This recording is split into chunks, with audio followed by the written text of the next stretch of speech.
Eklado Maleta Backpack Luggage Backpack. Mga mi, ito, quick video lang to. May mga long video po ako nito para makita nyo po yung pinakaloob niya. Ito kasi gusto ko lang makita nyo po kung ano itsura niya pag nakasuot sa bata. No? Anak, talikod. Talikod ka ng dahan-dahan. Yan, okay. So, marami po siyang compartment and maganda yung quality niya. Makapal yung quality niya. Yung kanya pong side pocket, ayan, pwedeng yung regular umbrella, pwedeng ganyan, plastic bottle na 1 liter. Kung tumbler naman po, 800 ml na tumbler, yung pinakakasya sa kanya. Anak, ikot ng dahan-dahan.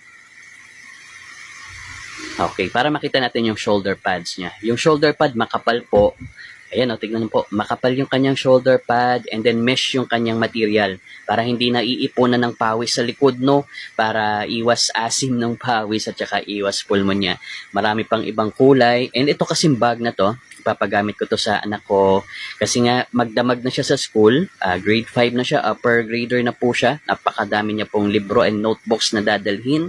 Kaya since back to school na, ito yung bag na naisip kong ipagamit sa kanya, itong Eklado Maleta Backpack Luggage Backpack. At kung ganito rin kalalaking bag, quality na bag and affordable, around 1K lang yung kanyang price.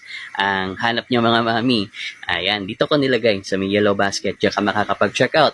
Kung may iba ka pang question, lagay mo dyan sa may comment section.